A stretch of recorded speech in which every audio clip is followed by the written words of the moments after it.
अस्सलाम वालेकुम guys, welcome to my YouTube channel वेब माँ।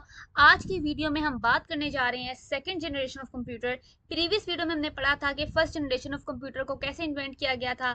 हमने वैक्यूम ट्यूब्स के बारे में पढ़ा था, हमने डिजिटल इलेक्ट्रॉनिक सर्किट्स के बारे में पढ़ा था। तो जिन्होंने प्रीवियस वीडियो को वॉच नहीं किया है, मैं उसका जो लिंक है वो डिस्क्रिप्शन में डाल दूंगी ताकि आप लोगों के नॉलेज में इजाफा हो सके। तो अगर आप लोग चैनल पर न्यू है तो चैनल को लाजमी सब्सक्राइब करके वीडियो को लाइक कर दीजिएगा और अपने फ्रेंड्स के साथ शेयर कर दीजिएगा। तो बिना टाइम वेस्ट करते हुए अपनी वीडियो की तरफ बढ़ते हैं। सबसे पहले हमारे पास है सेकंड कंप्यूटर, यानी कि second generation of computer. Second generation of computer का क्या नाम था? तो वो हमारे पास था ट्रांजिस्टर। अगर ट्रांजिस्टर की हम थ्योरी के बारे में बात करें, a transistor computer now often called a second generation computer is a computer which uses discrete transistor instead of vacuum tube. The first generation of electronic computer used vacuum tubes which generated large amounts of heat, were bulky and unreliable. The concept of field effect transistor was proposed by the Julius Edgar Linefield in 1925. John Burdeen and Werner Bratton, while working under the William Shockley at Bell Labs, built the first working transistor, the point contact transistor, in 1947, which was followed by the Shockley bipolar junction transistor in 1948. Basically अगर transistor को आसान लफ्जों में बात की जाए तो transistor का जो कॉन्सेप्ट था वो एक फील्ड इफेक्ट ट्रांजिस्टर था, जिसमें उन्होंने सोचा था कि 1925 में जूलियस एडगर लाइनफील्ड ने इस चीज को थिंक किया कि हम एक ऐसा फर्स्ट जनरेशन तो हमारे पास कंप्यूटर की आ गया, हम सेकंड जनरेशन ऑफ कंप्यूटर बनाते हैं और उसमें हम कोई नई चीजें जो है वो इन्वेंट करते हैं। तो बेसिकली तब उसने 1925 में इस चीज को सिर्फ थिंक किया। उसके बाद जॉन बर्डिन और वाटर ब्रैटिन ने इसके ऊपर काम करना शुरू किया एक बेल लैब्स के अंदर। तो उसके बाद ट्रांजिस्टर के ऊपर जब वर्किंग की गई तो 1947 के अंदर पॉइंट कॉन्टैक्ट ट्रांजिस्टर को सबसे पहले बनाया गया। उसके बाद जब ये प्रॉपर्ली तैयार हो गया तो बाइपोलर जंक्शन ट्रांजिस्टर जो हमारे पास मेन सेकंड जनरेशन कंप्यूटर थी वो 1948 के अंदर कंप्लीट की गई। तो अगर हम नेक्स्ट बात करें कि जो है हमारे पास metal oxide silicon field effect transistor MOSFET. Basically MOSFET जो हमारे पास स्टैंड्स फॉर क्या है? Metal oxide silicon field effect transistor. Basically ये था क्या? इसकी थ्योरी पे चले तो metal oxide silicon field effect transistor MOSFET also known as the MOS transistor was invented by the Mohamed Atalla and the Dawon Kahng at Bell Labs in 1959. It was the truly compact transistor that could be miniaturized and mass produced for a wide range of uses, which its highly scalability and much lower power consumptions and higher density. The bipolar junction transistor, the MOSFET, made it possible to build high density integrate circuits. Basically MOSFET को transistor का MOSFET के अंदर transistor का काम क्या था? जैसे आप लोग देखते हैं कि आप लोग जमीन के ऊपर क्या करते हैं? मैट्रेस को बिछाते हैं, ठीक है। अब गर्मी में या सर्दी में अक्सर हम लोग क्या करते हैं? गर्मी में लोग उठा देते हैं कि जमीन ठंडी है तो मैट्रेस की कोई इतनी खास जरूरत नहीं होती। सर्दियों में लोग क्या करते हैं? मैट्रेस को बिछाते हैं ताकि ठंडी जो जमीन है वो उनके पाँव को ना लग सके, उन्हें ठंड ना लग सके।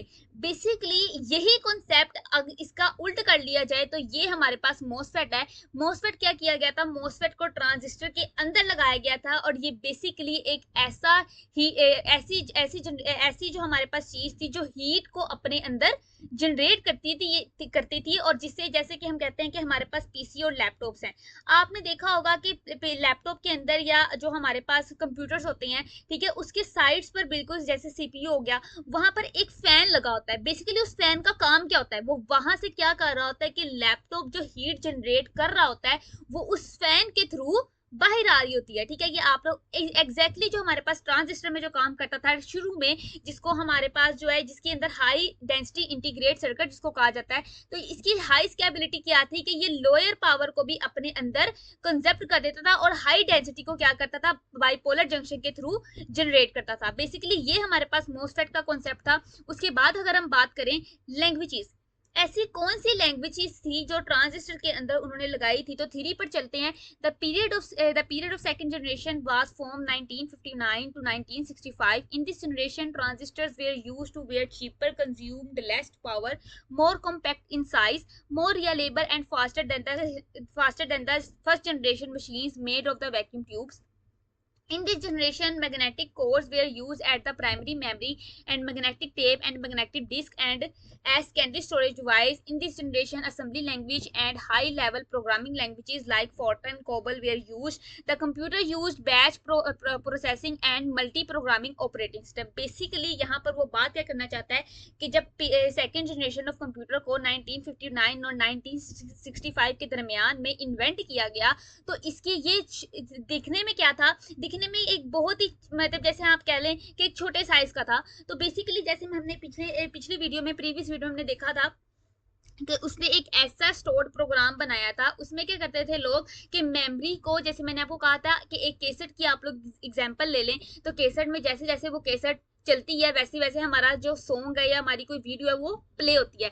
एग्जैक्टली ऐसा ही काम जो था वो ट्रांजिस्टर में भी किया गया था। बेसिकली ट्रांजिस्टर के अंदर वैक्यूम ट्यूब्स को एडजस्ट करके, और ये फर्स्ट जनरेशन से थोड़ी सी हाई मशीन बनाई गई थी ताकि ज्यादा जल्दी से जो है वो काम करे। इसके अंदर बहुत ज्यादा वैक्यूम ट्यूब्स लगाए गए थे। उसके बाद इसके अंदर जो है एक सेकेंडरी स्टोरेज डिवाइस है। जैसे आप लोग कहते हैं कि एक परमानेंट स्टोरेज डिवाइस होती है, एक टेम्परेरी स्टोरेज डिवाइस होती है, ठीक है, वो हम डिटेल में आगे जाके पढ़ेंगे। इसमें जो है हमारे पास असेंबली लैंग्वेज जो थी वो high level programming languages use की गई थी, और वो कौन सी थी, एक फोर्ट्रन और कोबल। अब कोबल और फोर्ट्रन कैसी लैंग्वेजेस थी ये भी हम आगे जाके डिस्कस करेंगे। बेसिकली ये सिर्फ कॉन्सेप्ट था कि लैंग्वेजेस और में जो ट्रांजिस्टर के अंदर जो लैंग्वेजेस हैं वो कौन सी यूज की गई थी। तो वो हमारे पास कौन सी दो लैंग्वेजेस थी, फोर्ट्रन एंड कोबल, जो है वो एक उस टाइम में ये दोनों लैंग्वेजेस बहुत ज्यादा हाई लेवल लैंग्वेज। अब तो बहुत सारी लैंग्वेजेस आ गई हैं, जैसे कि आपको पता है कि जैसे हम कह देते हैं कि जे क्यूरी है, जावास्क्रिप्ट है, पीएचपी है, पाइथन है, बहुत सारी लैंग्वेजेस हैं, ठीक है। तो अब उस टाइम में जो लैंग्वेजेस थी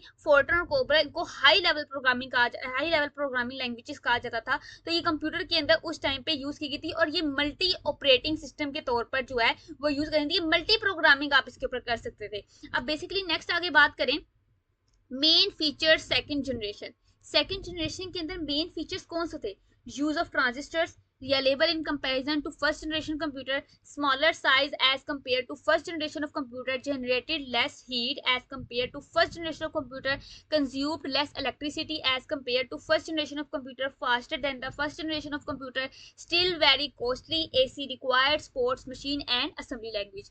अब मेन फीचर्स को अगर हम बात करें तो ट्रांजिस्टर के अंदर क्या था कि अगर हम ये मोर रिलायबल था फर्स्ट जनरेशन ऑफ कंप्यूटर की को अगर हम इसके साथ मैच करें तो अब फर्स्ट जनरेशन ऑफ कंप्यूटर जो था वो स्मॉलर, या इन दोनों को अगर कंपेयर करें तो स्मॉलर इन साइज ट्रांजिस्टर छोटा था और वो ज्यादा जो है वो अच्छे से काम करता था compare to first generation of computer. उसके बात करें कि ये क्या करता था, जैसे हमने अभी पढ़ा कि ये मोसफेट की तरह अपने अंदर हीट को क्या करता था, हीट को जनरेट करता था और उसके अंदर ही स्टोर कर जाता था। तो अगर कंपेयर करें फर्स्ट जनरेशन ऑफ कंप्यूटर के, क्योंकि फर्स्ट जनरेशन ऑफ कंप्यूटर में ऐसा कोई प्रोग्राम नहीं था जो कि सेकंड जनरेशन ऑफ कंप्यूटर में डाला गया, उसके अंदर ये फर्स्ट जनरेशन से ज्यादा तेजी से काम करता था। इसकी जो कॉस्ट थी वो बहुत कम थी according to compare to first generation of computer. उसके बाद इसके अंदर एसी रिक्वायर्ड किया गया था, जो इसकी जो जैसे हम कहते हैं कि पीसी को अगर आप किसी कूल जगह पे यूज करते हैं तो इतनी जल्दी गर्म नहीं होता, मतलब आप इसको आसानी से यूज कर सकते हैं, ठीक है। इसमें एसी बकायदा रिक्वायर किया गया था। उसके बाद इसके अंदर एक सपोर्टेड मशीन और असेंबली लैंग्वेज को भी यूज किया था। तो बेसिकली हमारे पास मेन फीचर्स ऑफ कंप्यूटर ये थे सेकंड जनरेशन के। उसके बाद अगर हम बात करें सम कंप्यूटर्स ऑफ सेकंड जनरेशन, ऐसे कौन से कंप्यूटर्स थे जो सेकंड जनरेशन के अंदर डाले गए थे, तो वो हमारे पास था IBM 1620, IBM 7094, CDC 1604, CDC 3600, यूनिवर्क 1108। Basically ये हमारे पास कंप्यूटर्स के नाम है। इनको हम आगे जाके डिस्कस भी करेंगे। इनमें से कुछ मशीन्स हैं, इसमें से कुछ कंप्यूटर्स हैं। ये सारे जितने भी कंप्यूटर्स आपको यहाँ पे दिख रहे हैं ये सारे ही हम आगे जाके डिस्कस करेंगे डिटेल में साथ, तो डिटेल के साथ। अब बात करते हैं characteristics of the second generation.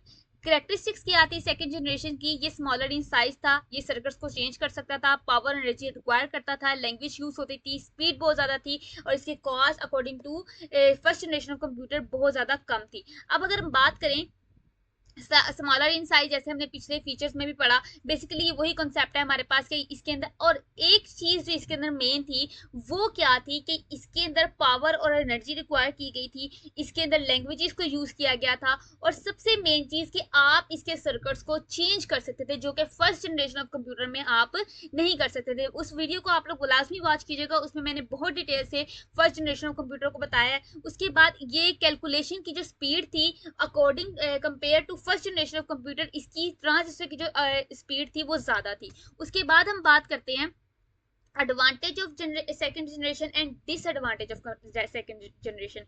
Basically अगर हम बात करें कि सेकंड जनरेशन के फायदे क्या थे और नुकसान क्या थे, तो सबसे पहले अगर हम बात करें advantage of second generation, they are smaller in size as compare to the first generation of computer, it is more reliable, uses less power and generate less heat. The speed of second generation is faster as compared to the first generation. Second generation computer have improved accuracy and offer better portability. Basically वही जो features हम पहले पीछे पढ़ कर आए हैं कि ये साइज में छोटा था, ये हीट को अपने अंदर जनरेट कर लेता था, ये इसकी ज्यादा जो पावर यूजेस लेस, कम पावर को जो है वो यूज करता था और हमें ज्यादा मतलब काम देता था। ठीक है, उसके बाद ये हमारे पास चंद एक एडवांटेज है सेकंड जनरेशन ऑफ कंप्यूटर के। उसके बाद डिसएडवांटेज की बात की जाए तो इसके डिसएडवांटेज नुकसान क्या थे। As we know that we generate less heat but still require a cooling system. They require frequent maintenance. The commercial production of second generation computer is difficult. They are used only for some specific purpose. They are punch cards for input. Basically इसके अंदर बात करें तो ये क्या करता था, इसके नुकसान हमारे पास क्या थे, आसान लफ्जों में बात की जाए तो ये सिर्फ स्पेसिफिक चंद एक आध चीजों के लिए ये जो है यूज होता था। यानी कि जो चीजें अब जैसे अब एक ऐसा कंप्यूटर, मैं अगर आपको एक ऐसा कंप्यूटर रिक्वायर बनाकर दूं तो मैं उसमें कहूंगी कि आप इसके ऊपर गेम्स खेल सकते हैं और आप इसके ऊपर जो है सिर्फ मूवीज वॉच कर सकते हैं, यानी कि अदर कोई काम आप इसके ऊपर नहीं कर सकते। तो बेसिकली ये एक डिसएडवांटेज था। इसी तरह सेकंड जनरेशन ऑफ कंप्यूटर जो ट्रांजिस्टर था वो भी एक स्पेसिफिक चीज के लिए काम करता था, यानी कि अगर उसका काम प्रोग्रामिंग करना है तो वो सिर्फ प्रोग्रामिंग करता था, यानी कि चंद स्पेसिफिक पर्पस के लिए उसको यूज किया जाता था। उसके बाद अगर हम बात करें कि इसका जो था कि अगर ये जो है जनरेट हीट करता था, कम जनरेट हीटिंग करता था, तो इसके अंदर कूलिंग सिस्टम जो था वो थोड़ा सा कम था। उसके बाद अगर हम करें कि ये पंच कार्ड्स को सिर्फ इनपुट्स के लिए जो है हमारे पास यूज करता था, तो बेसिकली ये हमारे पास थोड़े बहुत जो थे डिसएडवांटेज ऑफ सेकंड जनरेशन थी। उसके बाद अगर हम बात करें difference between first generation computers and second generation computer, तो आज की वीडियो का लास्ट टॉपिक है ये। तो देखें सेकंड जनरेशन कंप्यूटर में क्या थी और डिफरेंस इन दोनों में क्या था। फर्स्ट जनरेशन की बात करें, first generation computer use vacuum tubes. The size of first generation computer is huge, it is more power and produces more heat, its speed is slow. First generation computer use machine language. Is in first generation computer the main memory is in the form of magnetic drums.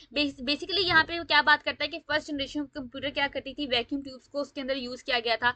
ये first generation computer एक बहुत बड़े size में थी। ठीक है, जैसे मैंने आपको प्रीवियस वीडियो में आप देखिएगा कि साइज कितना बड़ा था इसका।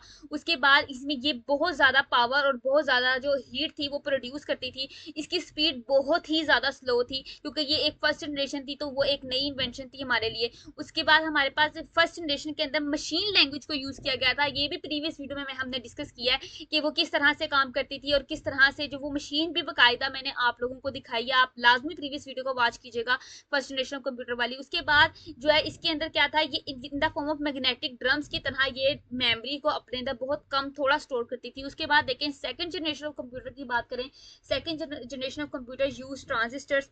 The size of second generation of computer is small, it uses less power and produce less heat, its speed is high. Second generation of computer use assembly language.